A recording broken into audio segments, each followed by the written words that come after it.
Hello, welcome to a very special episode of Actual Play. I am Sean Nittner, he, him pronouns, and I'm delighted to see all these wonderful folks in chat. This is really fantastic. Judd threw out this idea to me that we would take this character that Morgan Ellis made some time ago that never got played, and we would play him tonight. And, I'm really honored to do that, and I think it's a great way to remember him. So I'm real happy about that. So we're gonna maybe play a game. We're gonna maybe reminisce. We're gonna invite you to do the same with us in chat.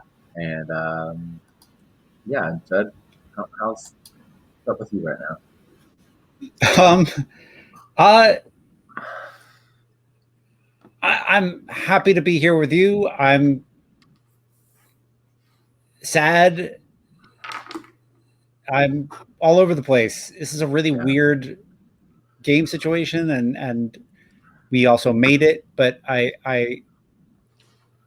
everyone who knew Morgan better than I did said that he would have loved it, and which I like. That's nice. And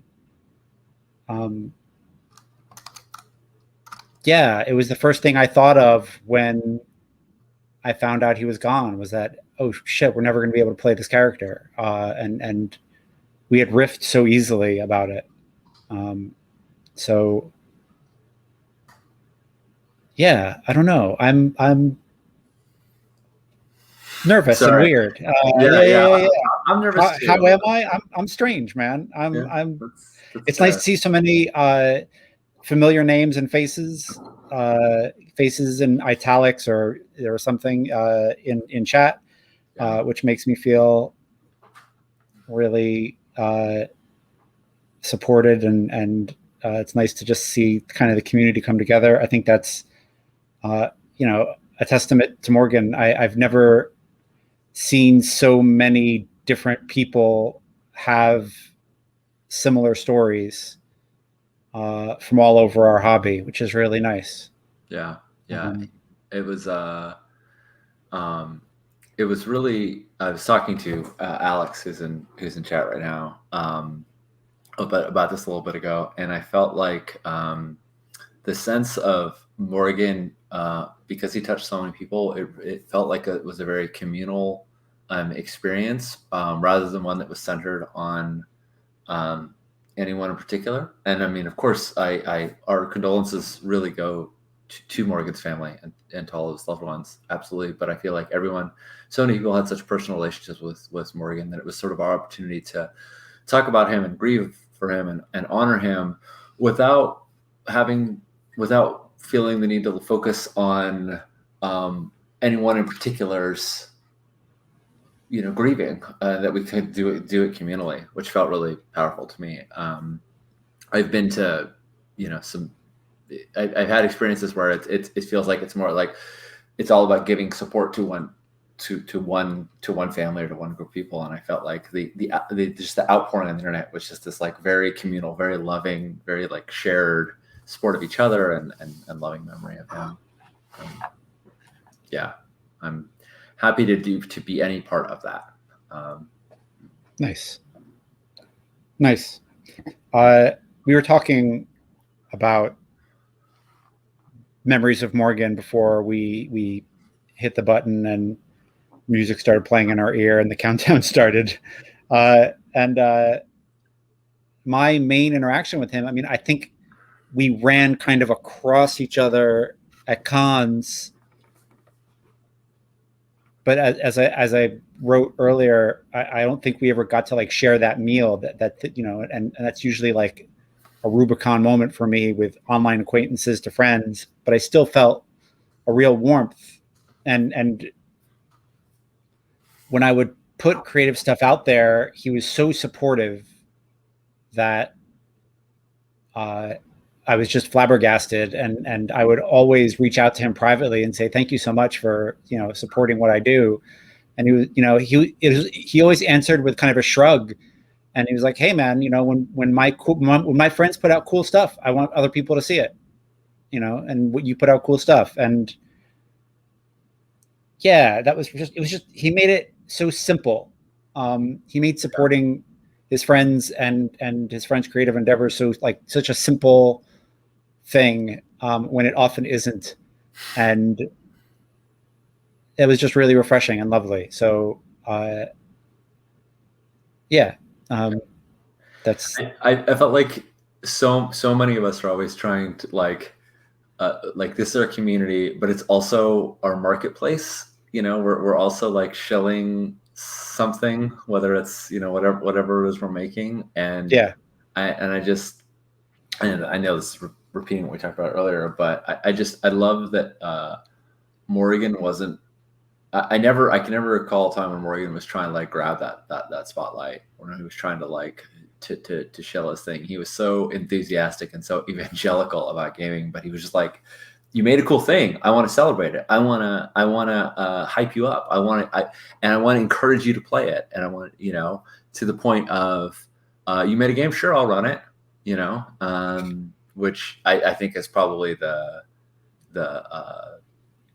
I think, you know, I'll run it is probably the greatest, you know, compliment you can ever give somebody when they're first creating something, you know, and they're like, my thing is probably crap and no one will like it. And he would just, yeah, let's check it out. Let's play. Salzar, he was great to have a meal with. He was, yeah, he was, in fact, I have specific memories of particular meals with Morgan and lots of really good ones, but I am going to share one where we suffered together, which was, there was this not quite convention, this gathering of gamers that would happen at San Simeon Beach for a couple of years. And it was a nerdly beach party spinoff kind of idea. Nice. And we had all these gamers in LA area and all these gamers in the Bay Area. And we thought, well, the organizers thought, well, let's meet somewhere in the middle.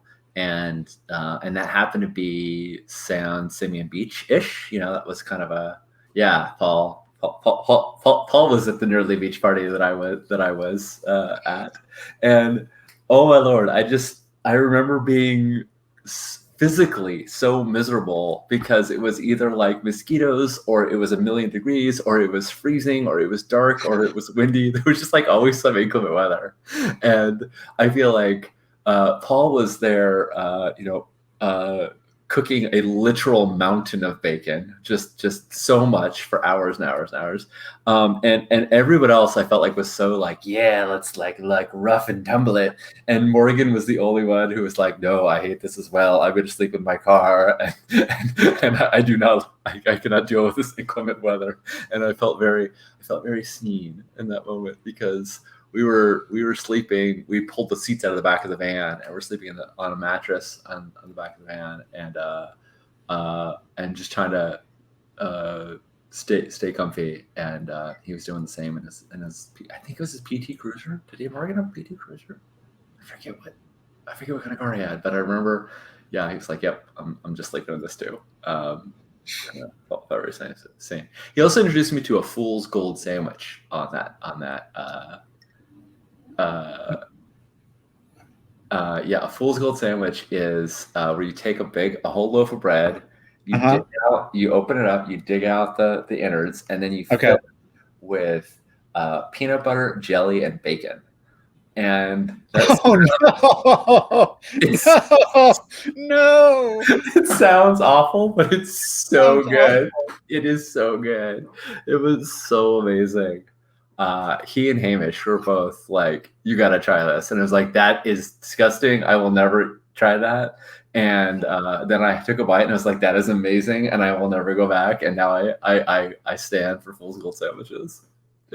I'm sorry I've inflicted pain on you, but no, it's okay.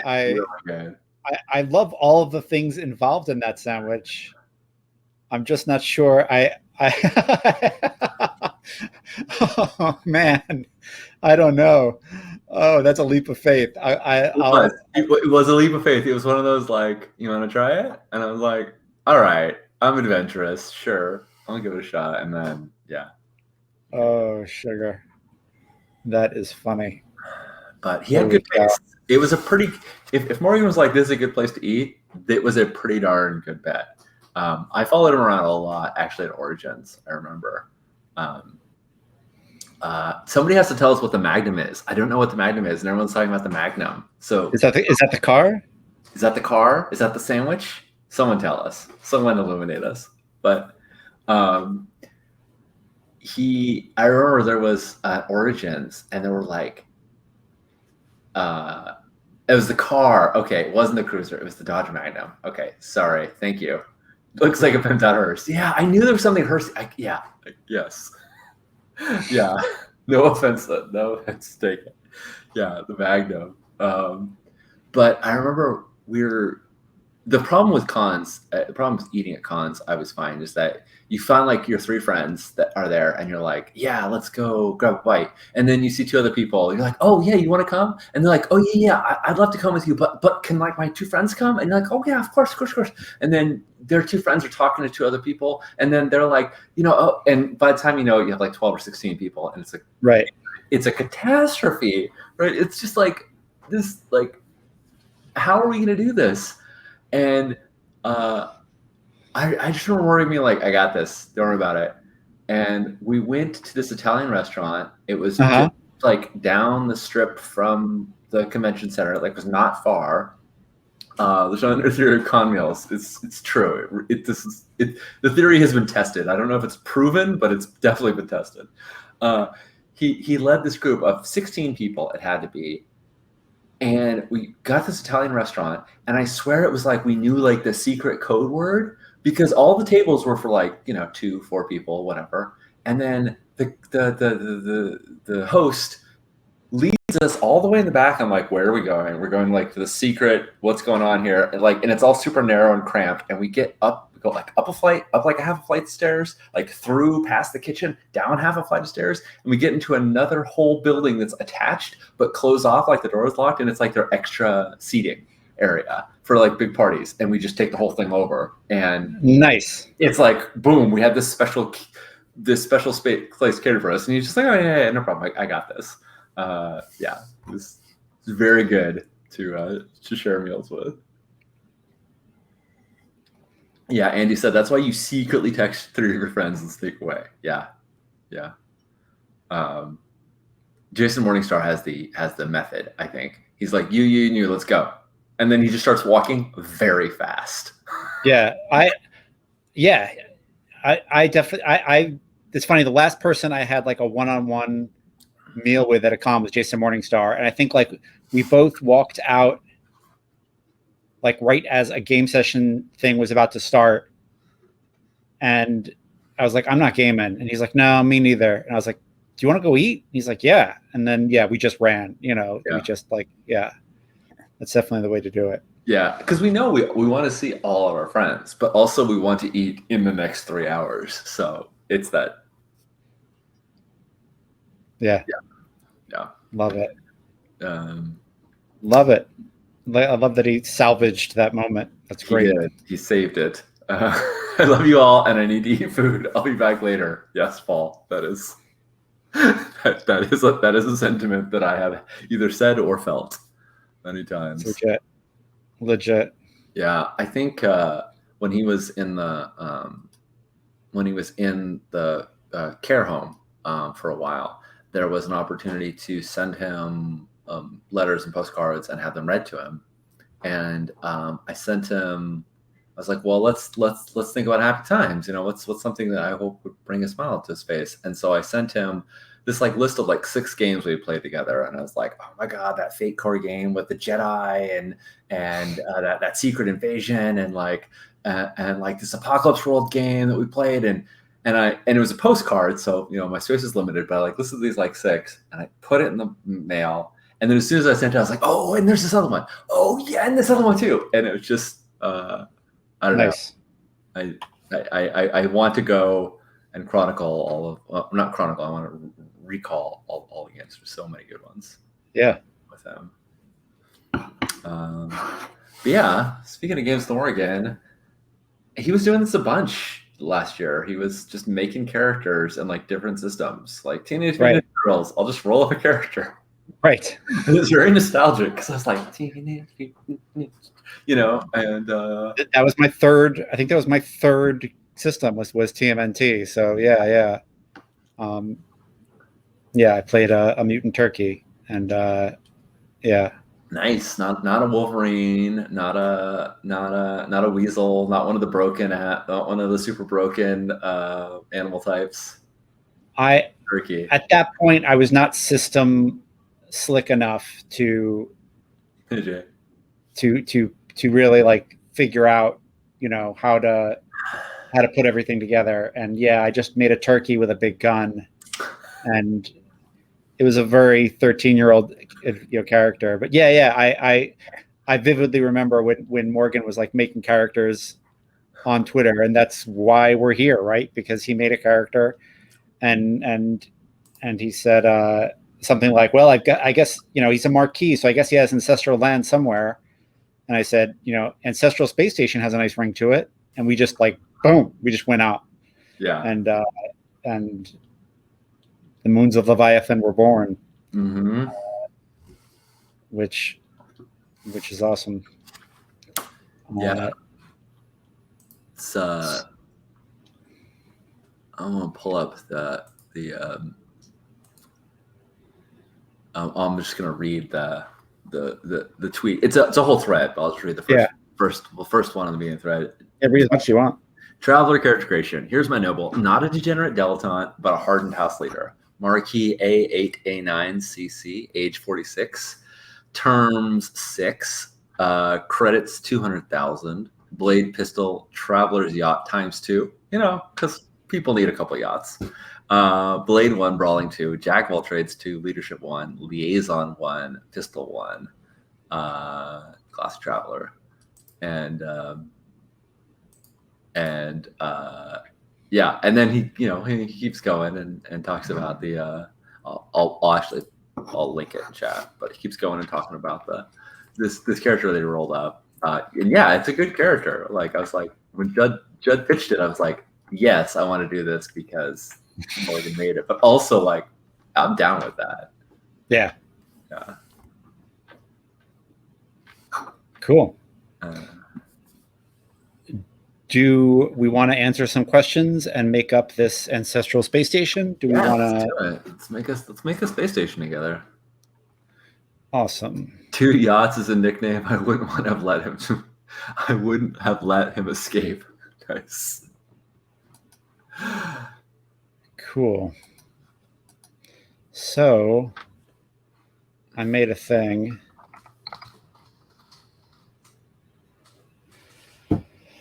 And yeah, we've got some questions to answer. I looked at the Apocalypse World Burned Over Lawbreaker, which is kind of like the new wave hardholder in the new 2.5 edition of Apocalypse World. And I love the Baker's playbooks, and I will pillage from them whenever I can. And so I thought I would, make a way to kind of flesh out the station and see what Sean wanted out of it. So, this ancestral station has been in your family for generations, granting you the title Marquis. 1,000 souls are in your care, 50 trained knights and 100 soldiers and support staff are sworn to you. And choose 3 from this list. Oh. Well, one of the things I have one choice that I'm like gonna jump on immediately. Okay. And I have the reason for it was that one of the things in your discussion back and forth was that there's this long civil war that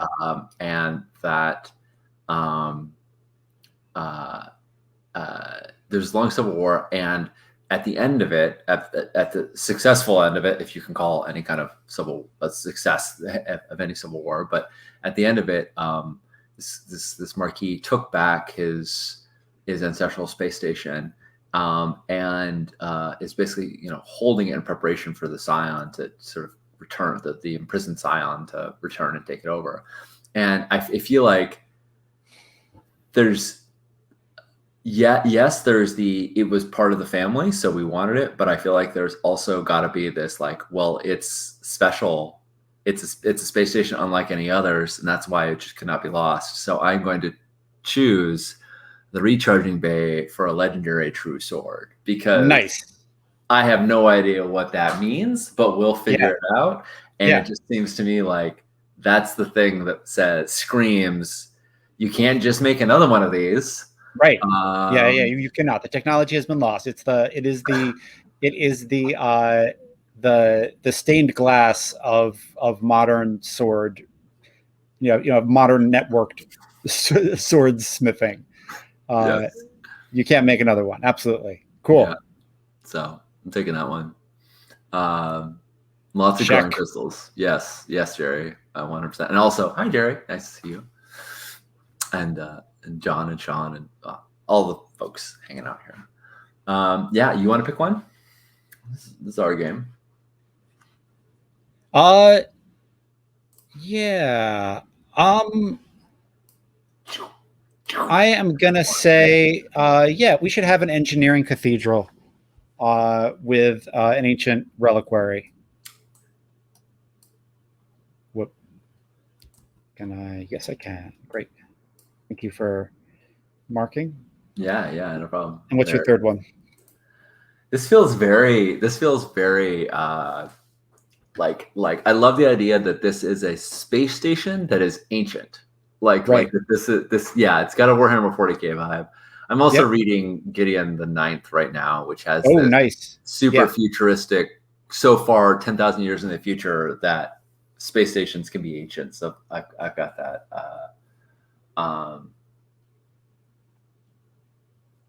Totally. Let's see. What's your third? I am. How do we feel about robot servants? I feel like, depending on our sense of sentience in robots, that could be something. Everyone's like, Gideon. Yeah, it's a really good book. I'm listening to the audiobook and I love the narrator. She's just, the audiobook is brilliant. It's really well done. It just brings the character so much to life. Yep. Yeah. It's not a humor book, but it is very funny. And it's a very difficult book, I think, to read correctly. And that narrator just kills it. They really are doing it. Seems like there's a strong vote for sassy robots. We're looking for sassy robots. Sassy robot servants. So all right, let's do it. I can get behind that. Cool. Here you will see as I try to draw using the freehand tools. I'm sure I could just use text. I know I could use text. But you wanna write out sassy? In the spirit of this game, those look like 5s, not S's, but whatever. It's a font choice. Sounds good. So what? We shall drink deep of the station's plenty. Choose 3. Yeah. What do you want to see? I think we can just kind of circle them. What are you thinking? I think it's your pick. Art, engineer, priests, feasts, hospital, intrigue, water, art, or air. Sorry, not art twice. That's good. Go me 3 days ago. Pilgrimage site, a university, ducal attention, music arena, digital ancestors, digital ancestors. There's no fucking other choice. As soon as you hit that one, I'm not even sure what that means, and I wrote it. Yeah, I'm here for it.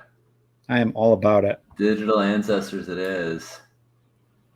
Cool. Yeah.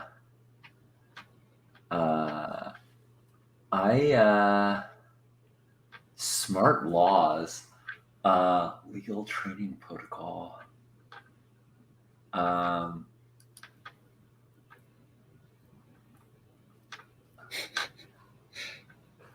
do you feel about people in people in various states of recovery. I'm feeling hospital, and I'm imagining if this is relatively soon after the war, that there's a lot of people with lots of various states of injuries being treated. That sounds good. I mean, that will help your sibling who is coming back. That's great. Yeah. I was thinking like so the thing that jumped in my head was Downton Abbey, right, where they have the period during World War II where they kind of convert the Abbey into a hospital for soldiers, and it's like the show steps sideways for a second to address the horrors of war, and then it's like, oh, yep, never mind, now that's over and everything's fine. But during that time, they kind of looked at those horrors. So yeah, I'm gonna throw the hospital in there. Cool. All right, what do you want as the third one? I'm kind of I'm caught between a Leal training protocol, which is kind of like what got Duke Leto into all his trouble, right? Mm-hmm. Or just smart laws. Like, it would be nice to live in a sci-fi place, even if it's just your little space station, that like when we try to figure out what the laws are, they just make effing sense, and justice is served for the most part, and it's okay. But that might mean we don't have judicial dueling, which is a bummer. So I'm going to go with Leal training protocol. Leal training protocol. You got it. We're going to have to make those laws smart, Jeff. Yeah. We're going to have to work on that. Maybe that could be something we try to work on. Yeah. Beware the station's challenges. Choose 2: heretics, decaying orbit. Oh, decaying orbit. I'm just sorry. Decaying orbit. Like I just love the idea of like, yeah, we got the station. It is slowly falling into orbit. Nice. And and we can see if we've got climate change deniers here, right? If there's people that are like, nah, it's fine. We can exist in lower orbit. The math of the orbit, it doesn't make sense. It's just it's a cycle of the orbit. I mean, look at our, just for a second, like look at our world, like look at this, all of these moons, right? I can see people arguing like, well, yeah, we just need to give it another 50 years, and Magar will pull us out of this. Don't worry, it's happened. This station's been here for thousands of years.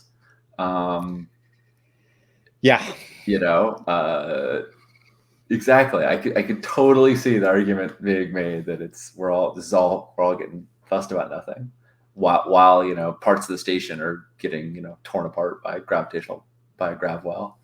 Yep. Yeah. Cool. And so I'm gonna pick the last one. I'm gonna go with feuding knights. I think like the knights on the station are not getting along. Cool. And we've got a station. We should name it. Do you want to name it like after like a Greek city-state, if we're going for kind of a Greek vibe? Or... Yeah, that's what I was thinking. So this is gonna this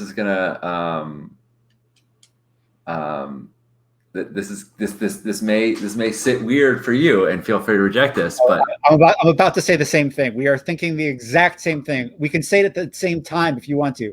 I will count down 3, 2, 1. We have not rehearsed this, and we're just going to say what we were going to say. Ready? All right. 3, 2, 1. Ithaca. Yeah. Yeah. I was thinking the same thing. I was like, "There's no way Jed's thinking what I'm thinking." We're going to say two different names. I was like, oh shit, this game is called Traveler. We're going to have to leave the station and then come back. We should totally name this station. We just made it back, right? We've been gone for so long. Yep. So cool. Is the feud about the orbital decay? I think that makes total sense to me. That could be one of the things that people fight about. Yeah, I think people are splitting up into different factions for a lot of different reasons. I think it has to do with the way that they were positioned in the war. I think a lot of the knights were sent to different places, and some people think that others got a posh deal. Yeah. And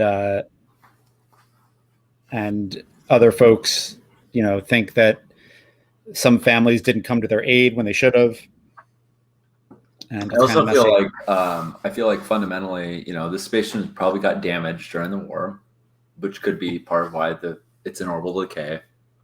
And I think if we've just liberated it and just claimed autonomy, then the act of having to ask another house to help repair it, which is probably what we would need, is just a untenable act for so many people, because it would be, we finally have our autonomy. You want us to go beg at the doors of another house for aid and subject ourselves to their whims and their terms again, right? So I imagine there's pride, and there's a lot of reasons to refuse to acknowledge the danger that's there. So yeah, right. Whose fault is the damage? That's what the digital ancestors want to know. Yeah. I'm gonna say it's damage from war, but yeah, I think that could be wrong too. I think that could be. We could find out that we need to ask for a tow. Exactly. That's exactly what I'm thinking. Synth Master is like, can you imagine how embarrassing it is to have to ask, the emperors, the kings, the dukes fleet to pull your station back into orbit? Right. Yeah.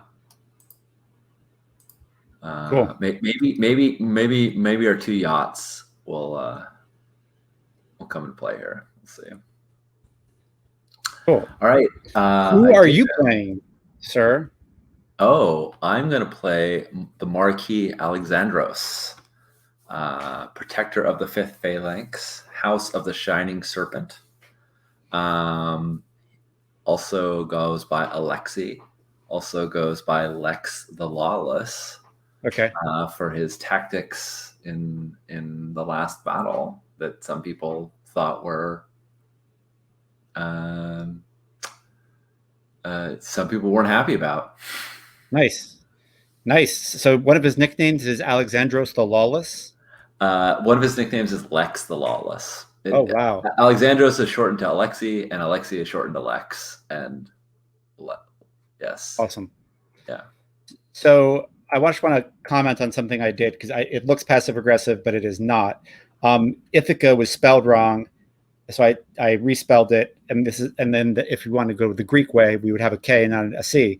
But the reason why I did that is because I was once at a friend's wedding, where I was the best man, and some dude was like, "You live in Ithaca?" And I was like, "Yeah." And he for some reason, in the bathroom, we started talking about how it was spelled, and he was like, "It's Ithica." And I was like, "I live there. It's Ithaca." And he's like, "No, you're wrong."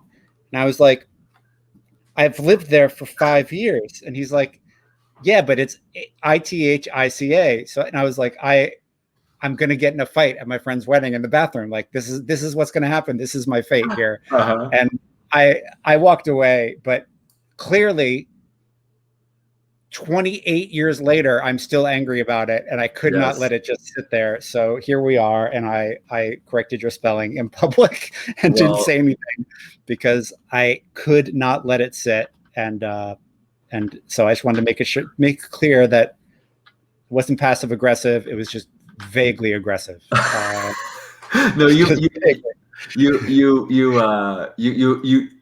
would have been passive aggressive if you hadn't said why you did it. Now it's just aggressive. Yeah. Thank you very much for correcting that. I only wish we had the exact same font color, so it would blend in. That's all right. It'll be a constant reminder we're going with like a Greek vibe, so of the fury of Judd. This is a story about the anger of Judd. Something else to bring up in therapy. Lex the Lawless, grand inheritor of Lucy Lawless' style. Thank you. Oh, nice. You, reverence faced. Yes. Love it. Oh, yeah. So Lex, Alexi. Yes. Alexi is probably the most common name that he uses. Back at the station, kind of got here before his brother got here. And what, he's a bit of a swordsman. He's not terrible with a pistol. He's a good leader. What is there something that stands out about the way that he stands or the way that he holds himself? Yeah, I think that he is unsure of the truce that has been called, and and so I think he has a I think when he I think he I wouldn't say he looks paranoid, but I think he looks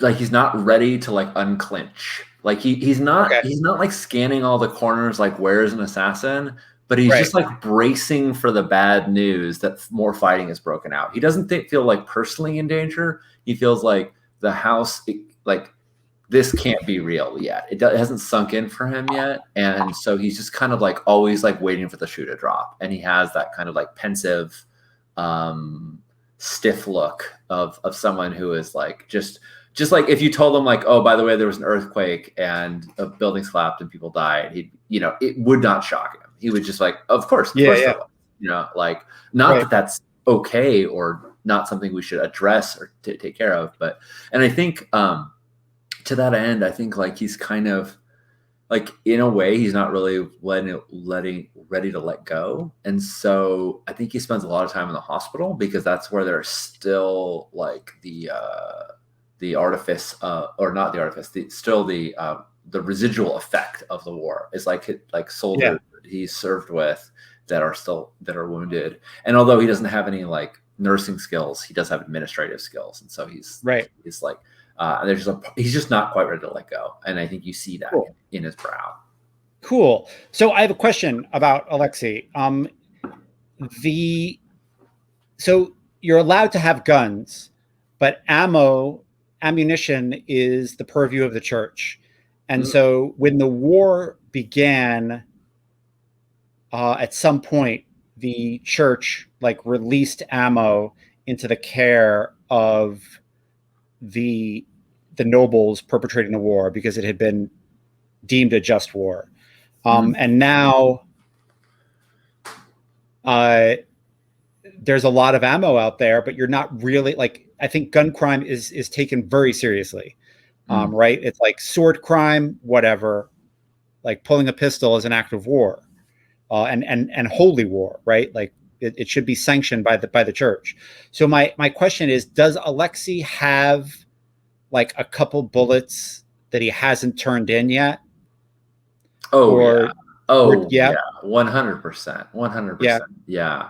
I think gun crime, sword crime, thought crime. Yeah.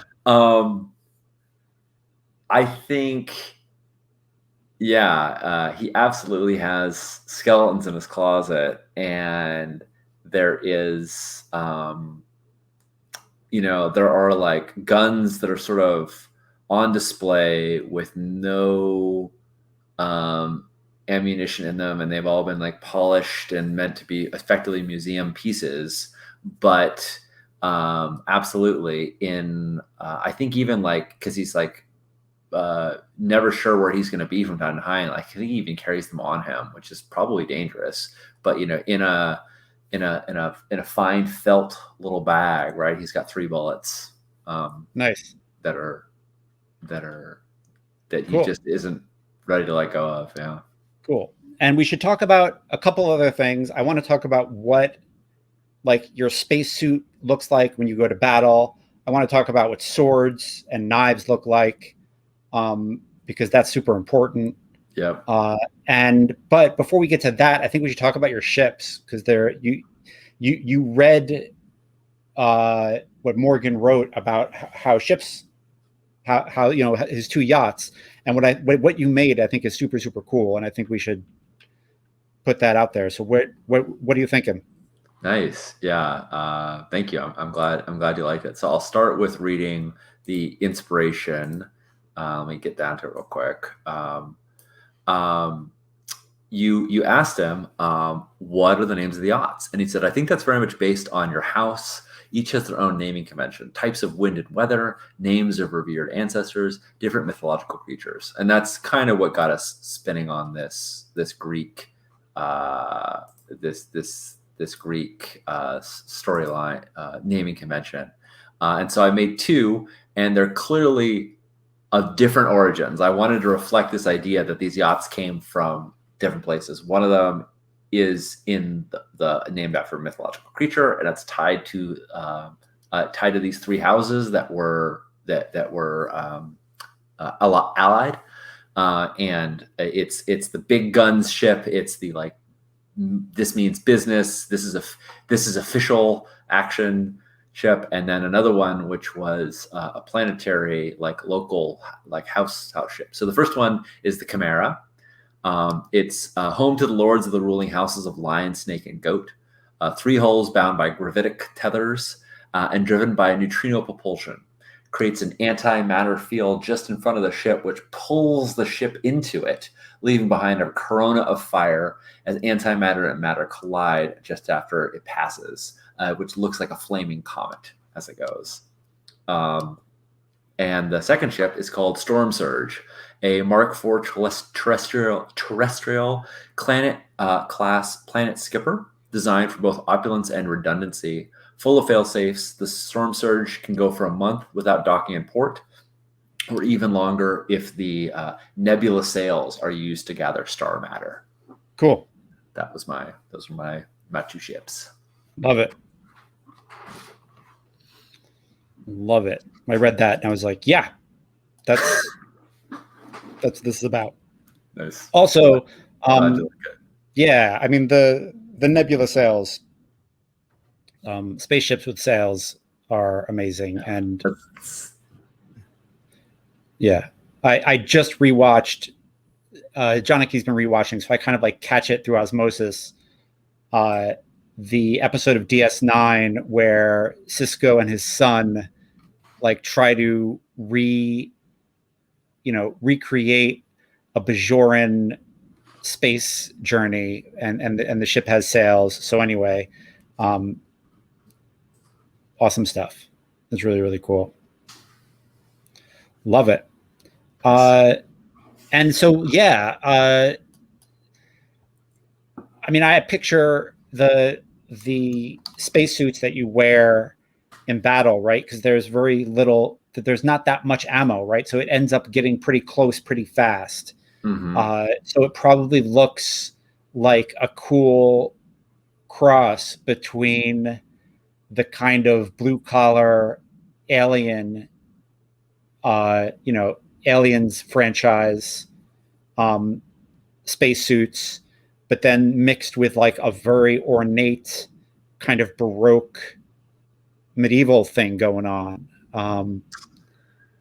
Yeah, I feel like there is like I feel like there's like two elements that are really, really house specific, and one of those is like your bladed gauntlet, which has your like house sword on it, but the gauntlet itself is also sort of in Alexi's case, it's wrapped in the shining serpent that sort of like weaves its way up from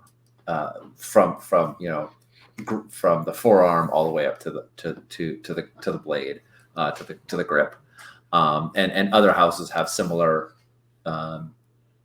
sort of dressings.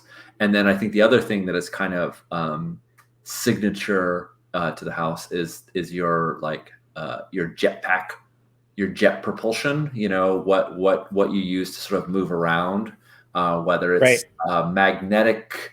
Whether it's like magnetic tethering, whether it's actual jet propulsion, whether it's a pack or your boots, or I feel like that's sort of unique from house to house.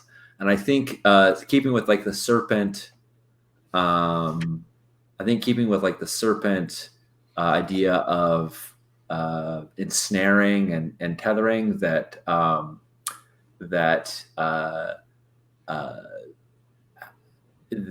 Alexei's is I'm going to go kind of Bionic Commando here, that like has like a grapple cord that like flings out and like catches onto things and can pull him into it, and wrap around stuff as well. So that's a sort of like way to like fight in space, but with the idea that there's like always ships and debris and crap around. You're very rarely just like in the true void. Yeah. So I think he fights with the serpent blade and in the primary hand, and the grapple in the offhand. Love it. That is splendid. Cool. Yeah, let's talk about I think you're waiting, maybe you spent the afternoon in the hospital, visiting with soldiers, mm-hmm. and veterans, and then the ship that your brother is on is returning, is like, is coming into auto dock. It's going to take about an hour just for security protocols to kick in, but are you going to be there when he gets out? Are you going to what are you thinking? Yeah, I think that's a good question. I haven't seen my brother in years. And I wonder what our history is.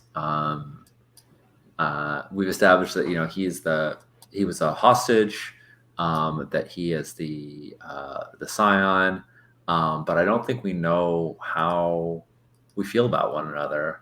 Right. Do you have? I can certainly start riffing, but I wonder if you have thoughts on that. If you have thoughts on what how you feel like a relationship was before. Yeah. I mean, maybe something of a hero. Is this someone you looked up to? Is this someone you? Yeah, I like that. Yeah, I dig that. I like the idea of having maybe even an idealized version of him in my head, that he was the greatest among us, and he got captured, and we're doing all this to we're doing all this to sort of live up to his legacy. Yeah, I dig it. That sounds good, because cool heroes never disappoint you. So right. That sounds good. Okay, in that case, then absolutely, I think Lexi is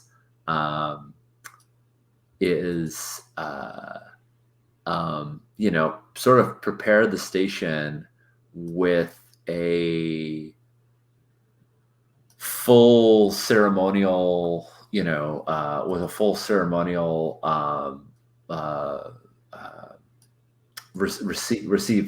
reception, and that reception includes these giant holographic images of our ancestors, of our digital ancestors, right? Yeah. So I think there are 12, a column of 6 on the other side of our ancestors, and let's make it 11. There's a blank spot nice. for someone to fill.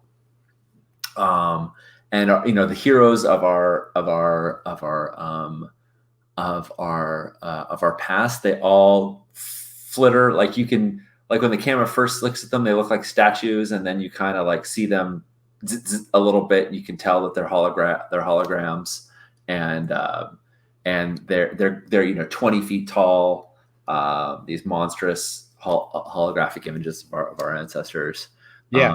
And yeah, the do they is there a bit of your ancestors like wisdom or personality that's been like saved there? Oh yeah, I mean, I think that they are. I don't think these holograms are not necessarily 100% memory downloads of everything they were, but they are interactive, and we can talk to them and learn from them. So yeah, I think that there is whether it's their true personality or the history of the time at the time that they were alive, I feel like that's kind of up in the air. Cool. But yeah. Cool. So I think like they all are lining up in order, and then one steps out and shrinks down to human size and steps next to you as you're waiting. And it's the first. Their name is Serpens, which is the word for serpent. Mm-hmm. And like they're the one who your family house is named after, and they're the one who founded this this station, and they amble up. I think everybody is in their like best feast day kind of purple robes, and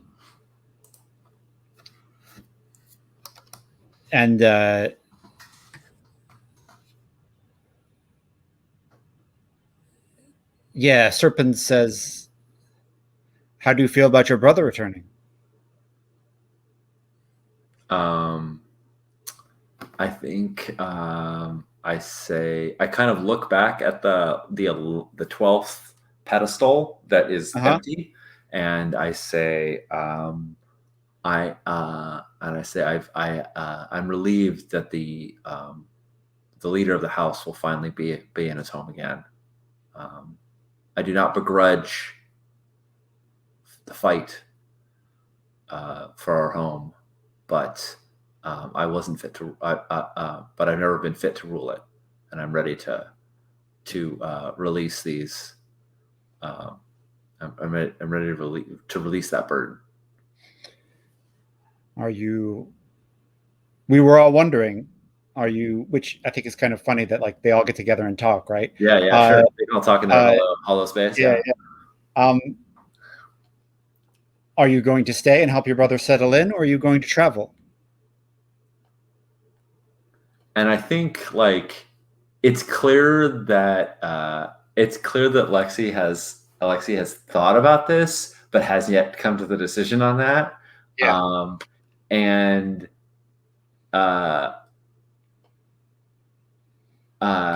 he says he said he looks a little remorseful about this, but he says I haven't decided. If the knights fall in order once he returns, as I hope, then I will bid him adieu and do what I can for the house from afar.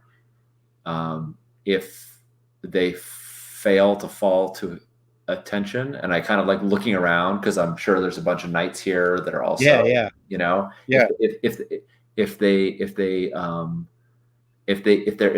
their petty squabbles do not cease, however, he may need me to remain. And it all sounds very much like he has not once yet said what he wants to do. He said what he feels like he needs to do, what his obligation is to do. Yeah, I think Serpens like looks at you, and I think he totally has like an Ouroboros tattoo on his neck. Nice. of a serpent eating its own tail. And he says, "You don't like answering questions very much, do you?" I think Serpens is they them, mm-hmm. And I've got theories about that, but they say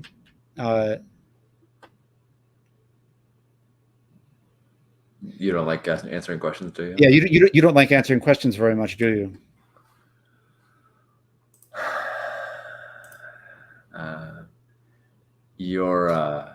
Well, I am only your ancestor. I have been parts of me have been digitally saved and manifested here so that you can sample our wisdom should you need it. I'm going to go take my position as a large statue made of light. That appears to be what you're more comfortable with. Good luck with the reunion.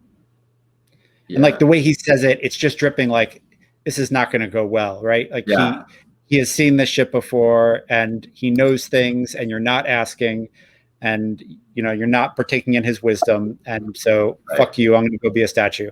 Yep, exactly. Well, I'm not being forthcoming with him, and I think that when your great ancestor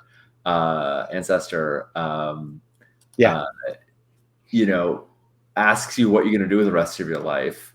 I mean, frankly, he doesn't know. Alexei doesn't know, but also like this is probably one of the last people he feels comfortable, trying to answer that question to. So I think that's great. I think he absolutely failed to come up with the true answer because he doesn't know it.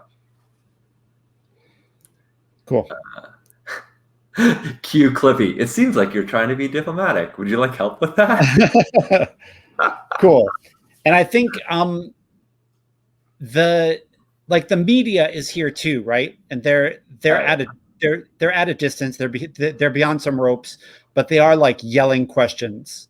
And I think one of the knights who is on the city council walks past them, and they say, they ask her something about a duel she was involved in yesterday, and the that the person she dueled might not survive. Mm. And we'll name her Penelope, the duelist. Yeah. I think Alexei doesn't want anything to kind of interfere with the event. He really wants it to go well, and so he should just stand like at attention. But this docking has some time, and he feels like the need to. He definitely feels the need to have a personal touch on things, and so he's gonna like turn to one of his aides and like whisper something in his ear, in their ear, and like let them know like I'll be right back, and then steps down from this like podium thing and go and like walks right up to this interview to try and with the intent to diffuse it, with the intent to, Penelope it like turns and says if he didn't want trouble he shouldn't have pulled steel. I'm sure the hospitals, the Ithaca hospitals are the finest are the finest orbiting Leviathan. I'm sure they'll do their very best. And and she says it just like that. I'm sure they'll do their very like with a little bit of like, I'm enjoying that he's in a hospital, having his lung reinflated. Yeah. What do you do? Yeah,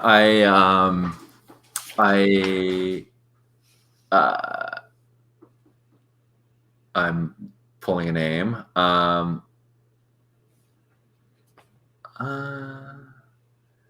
Stamatos. I sort of step beside Penelope's side to show some sort of, to show. I step beside Penelope's side to show camaraderie, or to step beside her, and I sort of try to grab the media's attention, and I say I visited Sir Stamatos.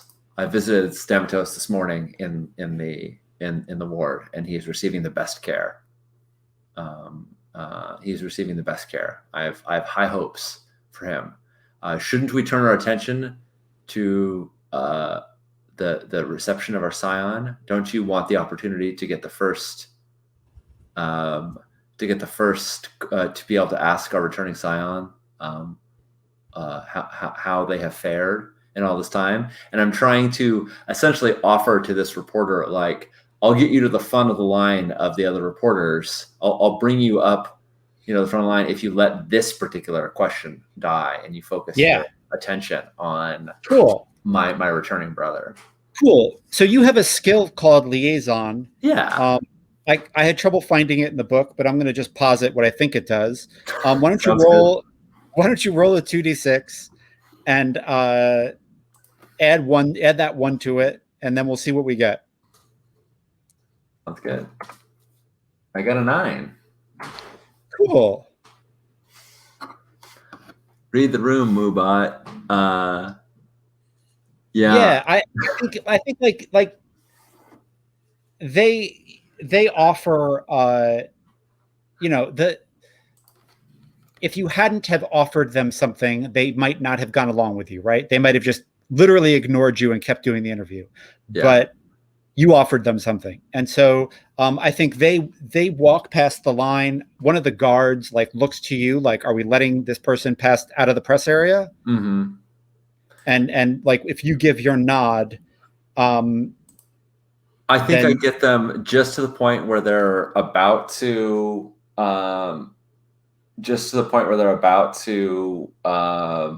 leave the press area, and then I nod to the guard, and that's where they get stopped. So they're following me, they get right to the front of the line, and that's when which is what I told them I'd give them, so you can be the first. But then I think it's as I envision it, they're expecting just follow me all the way up to the podium, and it's right as they are about to leave the press area, that's when the guard sort of interposes. And got it. Yeah, that's far cool. enough. Yeah, and I think you see them reach into their pocket and release an orb into the air, and the orb floats a little bit above them and just starts recording everything. Yeah. And an honor guard of the it would be it's an allied an honor guard of a duke who was allied with you in the Civil War. Walk out and in the position of the person they are honor guarding is your brother. And I think as he walks out, the sphere kind of starts flashing light to kind of just catch more images. Mm-hmm. And you see him kind of start flinching, and he literally backs up into one of the guards, and they both nearly topple over, and he's having a real fight or flight moment. How far apart are we? Is this this giant grand procession where we're super far apart, or no? I think he's an arm's length of you. Okay, but I don't think he's recognized you yet. It's just the flashing, and he's just has his hands up. Yeah. I mean, to Alexi's eyes, this looks like somebody who is having a I don't think he could identify something as PTSD so much as having a he's seen plenty of people, himself included, that have been terrified by a sudden bright light because didn't know what that meant. And from his context, that is a ship coming around the bend is about to engage in, but he doesn't know what his brother's been enduring. And so I think he's going to go and try to embrace him, so as to kind of cover for it. I've, my brother's return, and to try and kind of protect him from, the attention the others. So I think he's gonna, almost lunge forward, like someone was falling in battle, and trying to catch him and hold him steady. It probably looks pretty inelegant. I don't think there's a way to do this and have it look smooth, but I think I'm going to try and catch him and pull him close and tell him, brother, I'm here. You're home. Yeah. Cool.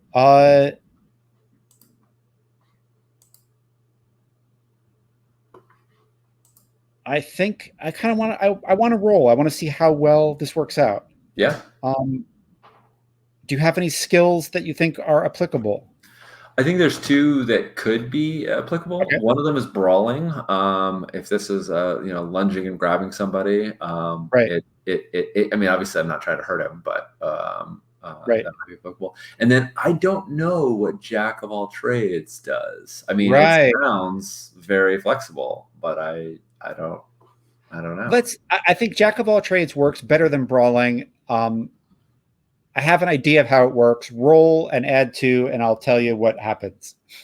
Good. All right. It's only the best skill. Thanks, Mike.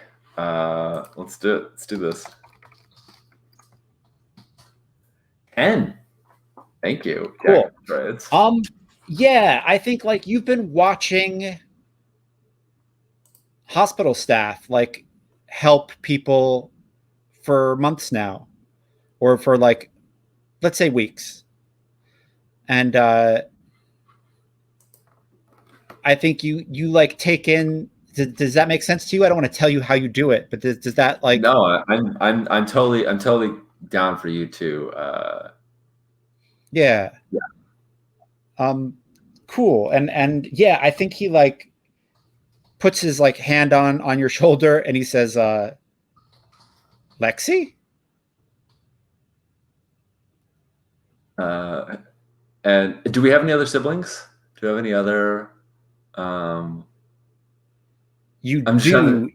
You had a hotshot fighter pilot sister whose ship went down during the war. I mean, I'm not saying her name was Starbuck. But her name was Starbuck.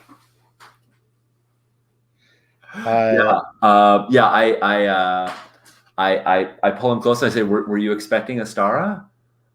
Yes. Yeah. Is that okay if I? Yeah. The Starbuck into Astara. Yeah, I love it. I say, and I say, "Were you expecting Astara?" And I didn't know what. I just didn't. I was right here, and I didn't see you. I had no idea.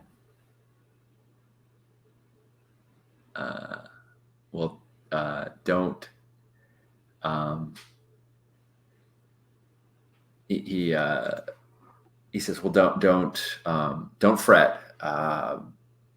We've done everything we could to make your return home as comfortable as possible. We have to put up with this parade, but I'll get you to your quarters soon. You can settle in. Walk with me." Yeah, he walks with you. Yeah, and I think we're gonna have to walk past like all the press and all the like that.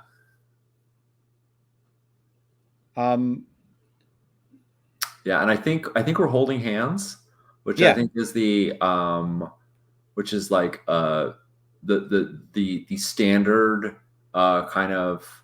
I think embracing is very like normal in the House of the Serpent, right? Like this is a normal thing. So like we're holding hands, and like there's like the occasional like lift them up like to cheer as people see us or whatnot. But for the most part, it's just I'm kind of squeezing his hand so that he knows I'm there. Cool. I feel like any traveler can turn to Starcross at any moment. Yes, totally good. Lexi and I could be adopted brothers, and there's actually a smoldering thing going on. Who don't get no. Judd's not feeling that. Never mind. I'm X carding that one. Andy, that's been X. No, we're weird. It's a little weird. Yeah. Not only because the sibling thing. I think it's too much for me. Yeah. Sounds good. Yeah. Cool. No, this is brother. This is familial love here. Yeah. And I like the idea of the hand holding, meaning that I think that's nice. I think that's a nicer world that I like imagining. So yeah, I think you hold hands and get to your hover vehicle that is going to like take you through the city and deal with and like and in a literal parade and a show of dynastic power being returned to its natural state. And I think like as you're driving away, the priests are putting the ancestral holograms back in their spots and kind of turning them off like they're lights, right? And Serpens is Serpens is like they've made him as big as a statue, but he's sitting there and they're Serpens uses they them pronouns, right? Serpens is they are there staring, like kind of staring across the crowd, and no one really notices what they're looking at because people, I don't think of the holograms as people, but like that Serpens is sizing up your brother and looking to see how he's doing. Yeah, I think I'm sort of like looking back. I think I look over my shoulder and I see them give that like look, and I'm imagining this is like the open top vehicle so people can see us as we're going, and I think I just sort of like pull him closer. What's my brother's name? Do you want to go with Acantha? Is that Acantha? Yeah, Acantha. Yep. Awesome. I just double checking. Yeah, so I pull Acantha in close, and I sort of pointedly turn my attention away from Serpens and back to the crowds and do the Jackie wave and try and put on a good face as we get through the crowd. Cool. I feel like that's a good place to take a break. We've been at this an hour and 17 minutes. Sounds good. Let's take a break and come back in a little bit. All right, friends, we're gonna put on the little 5-minute clock, which means the volume is a little higher, I think. So just prep in advance for waiting tunes. We'll see you all in a few.